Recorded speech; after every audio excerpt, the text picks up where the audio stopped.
పరిస్థితులు వ్యక్తులను మారుస్తాయి, పోరాటానికి పురిగొల్పుతాయి, వ్యక్తులను శక్తులుగా ఆవిర్భవించేలా చేస్తాయి. మొండితనం ధైర్యాన్ని పెంచితే ఆత్మగౌరవం స్వతంత్రంగా బ్రతకాలనే ఆకాంక్షను పెంచుతుంది. వీటన్నింటికీ పట్టుదల తోడైతే వ్యక్తులు విజయ తీరాలకు చేరుతారు. ఒకప్పుడు టాప్ హీరోయిన్ గా ఓ వెలుగు వెలిగి ఇప్పుడు క్యారెక్టర్ ఆర్టిస్ట్ గా తన సత్తా చాటుతున్న నటి ఖుష్బూ జీవితం ఎవరినైనా కన్నీరు పెట్టిస్తుంది, స్ఫూర్తిని రగిలిస్తుంది. కుటుంబ ఆర్థిక పరిస్థితుల దృష్ట్యా ఖుష్బూ 7 ఏళ్ల వయసు నుండే నటించడం ప్రారంభించింది. బాలనటిగా మంచి గుర్తింపును తెచ్చుకుంది. ఖుష్బూకు తల్లిదండ్రులతో పాటు ఒక సోదరుడు ఉన్నాడు. చిన్నప్పటి నుండి ఖుష్బూ తండ్రి ఖుష్బూ తల్లిని విపరీతంగా దూషించేవాడట.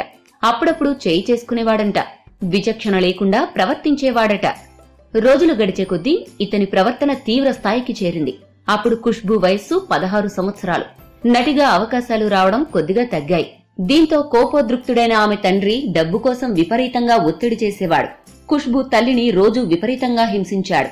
అడ్డుపడిన ఖుష్బూతో, నీ తల్లిని నేను హింసించకూడదు అంటే నాకు డబ్బులు కావాలి. నువ్వు రోడ్డుపై పాక్కుంటూ వెళ్లైనా సరే డబ్బు సంపాదించి తీసుకురా అన్నాడంట. దీంతో నాన్నపై ఉన్న ప్రేమ, గౌరవం ఆ రోజు పూర్తిగా బూడిదైపోయాయట. నేను అమ్మను సోదరుడిని చంపి నేను కూడా చచ్చిపోతానేమో గాని నేను నువ్వు చెప్పింది చేయను. మా అమ్మను సోదరుణ్ణి ఇక నేను నీ దగ్గరే ఉంచి బాధ పెట్టలేను. ఇక ఒక స్త్రీకి, భార్యకు, కూతురికి విలువ ఇవ్వలేని వారితో మాట్లాడడం రాని నీతో జీవితంలో ఇక మాట్లాడను. కనీసం నిన్ను చూడ్డానికి కూడా ఏ రోజు రాను అని చెప్పి తండ్రికి ఎదురు తిరిగి ఇంటి నుండి బయటకు వచ్చేసిందట ఖుష్బూ.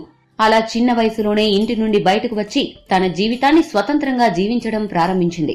ఒక అమ్మాయి అయి ఉండి కూడా అంత చిన్న వయసులోనే కుటుంబ బాధ్యతలను భుజాన వేసుకుంది. సమస్యలకు దూరంగా పారిపోకుండా స్త్రీలపై జరుగుతున్న దాడులకు ఎదురొడ్డి పోరాడి జీవితంలో గెలిచింది. ఒక స్థాయిలో నిలిచింది. ఎందరికో ఆదర్శమైంది.